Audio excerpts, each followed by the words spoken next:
Hi, good morning. My name is Sam Beisline. Welcome to my YouTube channel. Yeah, this morning I'm here at the Middletown and Hummelstown Railroad. Uh, we're in the process of going through and looking at our fleet of rolling stock, and it's sad to say that we have a couple pieces that are just so far gone, and it's just very sad that they were never the foresight of maintaining them, trying once you get them in your collection, you almost got to do something with them because you don't keep them inside a building. Tarping them's one thing, but you gotta keep them inside a building. You gotta keep the roofs good like anything else, and the moisture just gets inside and rust from the inside out. And basically, these cars here, what we're looking at here is a CTA car from the CTA from Chicago. This is an elevated car, and it has a third rail pickup, which I'll show you here how that works there. But yeah, so we got this car here. We had a second one in the scrap company. Turn around. We actually had several streetcar museums, tribe museums here in the country came here, and they actually went through and picked out the parts that they wanted and removed them. So some of the parts are actually being saved, and the trucks are being saved. And then we also, in the process of doing that, made some good friends because we will have a couple more cars on our property that we need parts for, and some knowledge how to work on them. So by doing this, we sort of shared the information. So yeah, I mean, some of the parts here are being saved, which here's the parts that's being saved.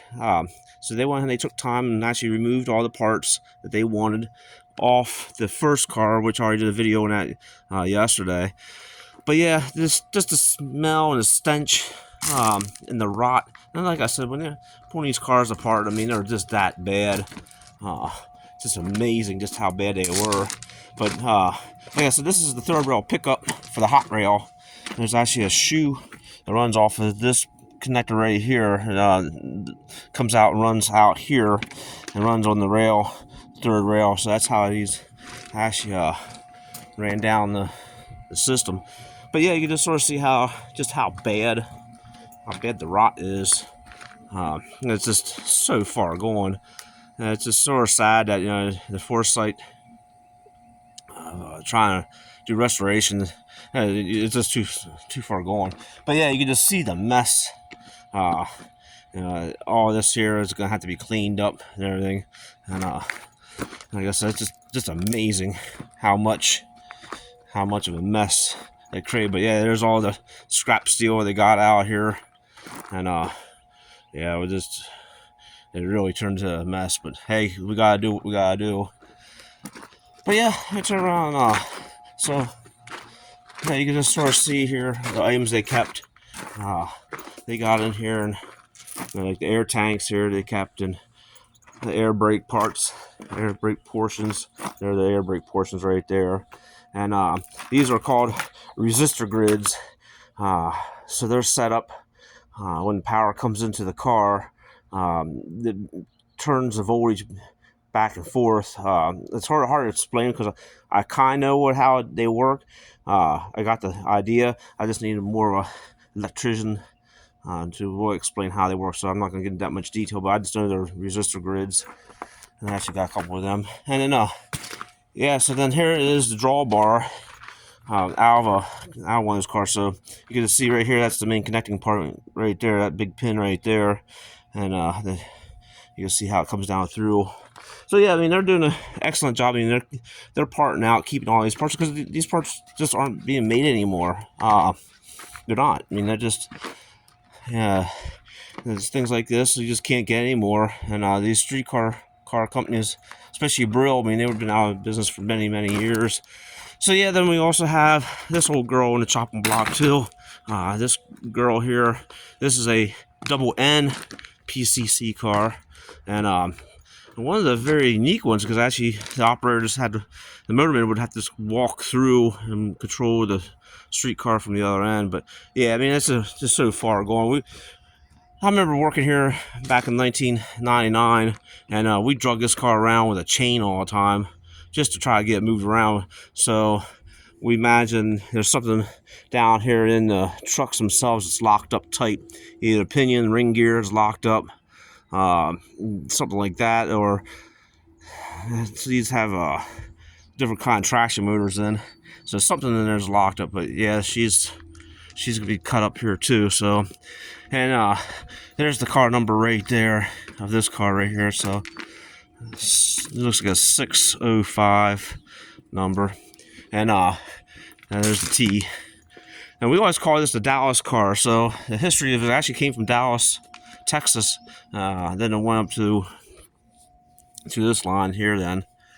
But yeah, like I said, the history on them, I'm not too keen on the history because I just don't know. But I just know the basics here for the most part. But yeah, from the business point of view, and money and funds and manpower, and then cost of trying to get funds and raise money, and then what do you do when you actually get them up and running again? What do you do with that?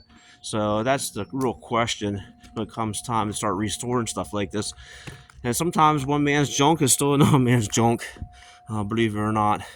Yeah, you can just sort of see how bad this car is here. I mean, there's just nothing left of her, and a lot of it's from the road salt and rock salt. Yeah, you can just sort of see how bad she really is. So yeah, and so these two here are definitely getting cut. And then over here is an old snow sweeper, and it's the same way. They're gonna go through and part out all the mechanisms inside and all the gearboxes. They're gonna go ahead and keep the trucks and keep all the brooms and keep all that stuff, and go through and salvage what they can. And the last PCC car is also on the chopping block too. That's down here. I'll just show you.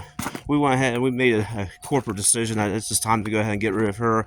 And then they're going to do the same thing. They're going to go through and remove all the parts off that PCC car and do the same thing, and keep all the parts. So at least the parts are being saved. That's the thing. So it might be the car buys are going to the junkyard and being scrapped and recycled, but at least all the running gear is being saved, and it's going to the right people.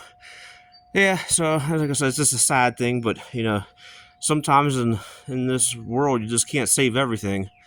I know it's just a sad day, but from a business point of view, this is the smart way of taking care of the situation. Okay, yeah, so there's the equipment they're using. They got themselves an excavator. These are rentals here. Excavator with a little trash thumb on, and the skid loader here. They got the forks on, and so yeah, we got the fire suppression out here with all the garden hose coming from the main source from our station, coming down. They got Y here, and then they bring out all the fire extinguishers and everything that way. So that way, in case we got any fires here rolling. So yeah, the biggest thing is gonna be the mess, and we'll go ahead. We just gotta get all that cleaned up and get fresh stone put down and everything that way. But yeah, I think they're doing an awesome job, and yeah, we'll just go ahead and keep on moving along here, doing 5S. This is part of the 5S program, and that is a thing here with the railroad industry. Everybody's going with the 5S program, and this is the first part of the 5S, is sort through what you have and determine if you want to keep it or send it on its way. So yep, that's what we're doing. We're sending them on their way. All right, I want to appreciate everybody watching my YouTube channel, and we'll see you on the next go around. Thank you for watching.